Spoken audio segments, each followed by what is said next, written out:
இந்த 2026ல தயவு செஞ்சு இந்த ராசிகள்லாம் கடன் வாங்கிடாதீங்க. கடன் பிரச்சனையில இருந்து மீள முடியாது. இந்தந்த ராசிகளுக்கெல்லாம் கடன் அடைஞ்சிரும் அப்படின்னா எந்தெந்த ராசிகள்? ஃபர்ஸ்ட் வந்து மேஷத்தை சொல்லணுமா.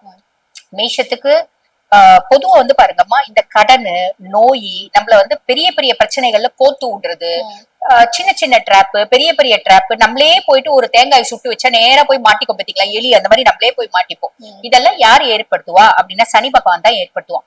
அப்ப சனி நல்லா இல்லாத ராசிகள் ஓரளவுக்கு வந்து பாத்தீங்கன்னா இந்த கடன் அப்படின்றது வாங்காம இருக்கிறது நல்லது. வாங்கினாலும் தனிநபர் கடன் கண்டிப்பா வாங்கக்கூடாது. நம்ம பேங்க், அதுவும் அந்த கவர்மெண்ட் பேங்க் அந்த மாதிரி வாங்கிக்கிறது நல்லது. அதே மாதிரி யாருக்கும் வாக்கு கொடுக்க கூடாது. யாருக்கும் வந்து இந்த பிள்ளைக்கு நான் கேரண்டி, இந்த பிள்ளைக்கு லோன் கொடுங்க, நான் ஷூரிட்டி கையெழுத்து போடுறேன், இதெல்லாம் செய்யக்கூடாது. அது எந்தெந்த ராசிகள் நம்ம சொல்லலாம் அப்படின்னா மேஷ ராசி சொல்லணுமா. மேஷ ராசி 7 நாட்டு சனியில இருக்காங்க அப்படின்றதுனால அது வந்து விரைய சனியா இருந்தாலும் சரி, பொங்கு சனியா இருந்தாலும் சரி, தங்கு சனியா இருந்தாலும் சரி, எந்த வயசா இருந்தாலும் பெரிய லெவல்ல மத்தவங்க கிட்ட இருந்து கடன் வாங்காதீங்க. கடன் கொடுக்கவும் கொடுக்காதீங்க. பெரிய லெவல்ல கடன் வாங்குனீங்க அப்படின்னா ஏதோ ஒரு விஷயத்துல சனி நம்மள ட்ராப் பண்ணுவோம். இது ஃபர்ஸ்ட் மேஷத்துக்கு சொல்லணுமா. ரெண்டாவது சொல்லணும் அப்படின்னா சிம்ம ராசி என்பர்களுக்கு சொல்லணும். காரணம் அஷ்டம சனியில இருக்காங்க. அஷ்டம சனியில இருக்காங்க அப்படின்னும் போது ஆரோக்கியத்திலயும் கவனம் வேணும். அதே மாதிரி குடுக்கல் வாங்கலையும் கவனம் வேணும். ரொம்ப எனக்கு வந்து பாருங்க 15 வருஷமா நாங்க 2 பேரும் ஒரே தட்டுல தாங்க சாப்பிடுவோம். அவன் கூட இப்ப நம்மளுக்கு வந்து பாத்தீங்கன்னா முதுகுல குத்துறதுக்கான வாய்ப்பு உண்டு. சோ நம்ம கவனமா இருக்கணும். இப்ப எனக்கு வந்து அஷ்டம சனி இருக்கும் போதுலாம் நான் நினைச்சேம்மா, நான் பயங்கர சிவபக்தி, என்னால சனினால ஒண்ணுமே பண்ண முடியாது என்ன அப்படின்ற ஓவர் கான்பிடன்ஸ்லாம் இருந்துச்சு. அப்ப ஒரு ஸ்டேஜ் அப்படியே ஜீரோ ஆகும்.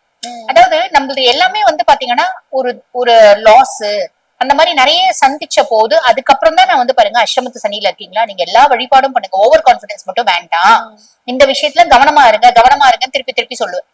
அப்ப எனக்கு இந்த சனியினோட இன்டென்சிட்டி, அவன் சிவ பூஜை செய்யும் போது அவன் கெடுக்க மாட்டான் அப்படின்றது உண்மை. ஆனா அங்கேயும் ஒரு தப்பு நான் என்ன செஞ்சேன் அப்படின்னா சிவபக்தை அப்படின்ற ஒரு பெரிய வந்து கர்வம் இருந்துச்சு. அந்த கர்வத்தினால அவன் அப்ப வச்சான். புரியுதுங்களா. அப்ப அந்த ஓவர் கர்வமும் கூடாது அப்படின்றது அர்த்தம். அப்ப ஆக சிம்மம் அஷ்டம சனியில இருக்காங்க அப்படின் போது இவங்க கவனமா இருக்கணுமா. பெரிய லெவல்ல கடன் கொடுக்கவும் கூடாது, வாங்கவும் கூடாது அப்படின்னா. அதே மாதிரி கன்னி ராசி அன்பர்கள் வந்து பாத்தீங்கன்னா ராகு 6ஆம் பாவம். எங்க கடன் கேட்டாலும் கொடுப்பாங்க. குடுக்குறாங்களே நம்மளும் வாங்கிட்டோம் அப்படின்னா, நான் கடன் வாங்கிட்டு ஒரு லக்ஸரிஸ் கார் வாங்கினேங்க, கடன் வாங்கி எனக்கு வந்து பாத்தீங்கன்னா பந்தாவா வீட்டை டெக்கரேட் பண்ண, இதெல்லாம் வந்து நிறைய பேர் கொடுப்பாங்க. குடுக்குறாங்களே அப்படின்னு நம்ம வாங்கணும் அப்படின்னா மாட்டிக்கிறதுக்கு வாய்ப்பு உண்டுமா. சோ இதுல கவனம் அப்படின்றது வேணும். அதுக்கப்புறம் தனுசு ராசி என்பர்கள். தனுசு வந்து சனியும் வந்து அர்த்தாஷ்டம சனியா இருக்கா. அதே மாதிரி பிற்பகுதியில அவனோட ராசியாதிபனும் அஷ்டமத்துக்கு போயிடுறான் அப்படின்னும் போது பெரிய லெவல்ல 8க்கு போயிடுறான் குரு.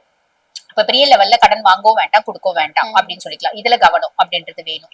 அதே மாதிரி மகர ராசி என்பர்கள் கேது வந்து 8ஆம் பாவம். நிறைய வெளிநாட்டுல நல்லா சம்பாதிச்சிருந்தவங்க கூட இந்தியாவுக்கு வரதுக்கான வாய்ப்பு உண்டு.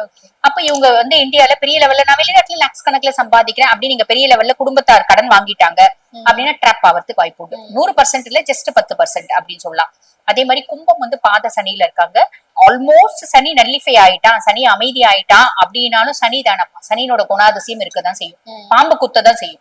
நம்ம பாம்போட சனியை கம்பேர் பண்ண முடியாது. சனி நீதிமா இருந்தாலும் சனிக்குன்னு ஒரு குணாதிசயம், உன்னை செக்மேட் வச்சுட்டே இருப்பேன். அப்ப சனிக்குன்னு உரிய மரியாதை கொடுத்து பெரிய லெவல்ல கடன் வாங்க வேண்டாம் அப்படின்னு சொல்லலாம். அதே மாதிரி மீனராசி என்பர்கள் கேத்து 6ஆம் பாவம். ருணரோக சத்ருஸ்தானத்துல கேத்து. அப்ப எதிரிகள் இருக்க மாட்டாங்க, எதிரிகளால பலன் வரும், இதெல்லாமே உண்மை. ஆனா கடன் கேட்கிற இடம் எல்லாம் கொடுப்பாங்க. நம்மளுக்கு எதிரிகளா இருந்தாலும் கடன் கேட்டா கொடுப்பாங்க. ஆனா அதுவே நம்மள ட்ராப் பண்றதுக்கு வாய்ப்பு உண்டு. சோ நம்ம எல்லாம் இந்த ராசிகள்லாம் கொஞ்சம் கடன் வாங்குறதுல கவனமா இருக்கிறது நல்லது.